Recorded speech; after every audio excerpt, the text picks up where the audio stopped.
অভিষেক শর্মার ইনিংসগুলো খুব বেশি দীর্ঘ হয় না, কিন্তু যতক্ষণ তিনি ক্রিজে থাকেন ততক্ষণ প্রতিপক্ষ বোলারদের নিঃশ্বাস ফেলারও সুযোগ দেন না। রয়্যাল চ্যালেঞ্জার্স ব্যাঙ্গালুরুর বিপক্ষে আবারও দেখা গেল সেই চেনা রূপ।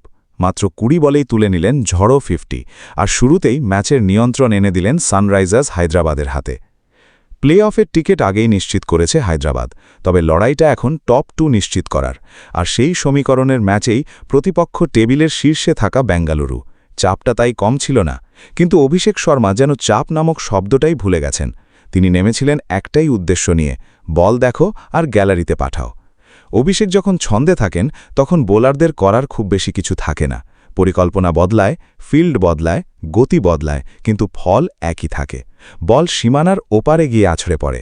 বেঙ্গালুরুর বোলারদের বিপক্ষেও সেটাই হয়েছে। মাত্র ২২ বল খেলে করেছেন ৫৬ রান, স্ট্রাইক রেট ২৫০-এরও বেশি। ইনিংস জুড়ে ছিল চোখ ধাঁধানো সব বাউন্ডারি আর নির্দয় আগ্রাসন। হায়দ্রাবাদের দরকার ছিল উড়ন্ত শুরু, দরকার ছিল শক্তপোক্ত ভিত গড়ার, আর সেই কাজটাই করে দিলেন অভিষেক। পাওয়ার প্লের মধ্যেই ম্যাচের গতি পুরোপুরি ঘুরিয়ে দিলেন নিজের দিকে। বড় ম্যাচে অভিষেক শর্মা শুধুই ব্যাটার নন, তিনি হয়ে ওঠেন পুরো দলের আক্রমণের প্রতীক। নিজ দলের আসার নাম তিনি, আর প্রতিপক্ষের জন্য দুঃস্বপ্ন।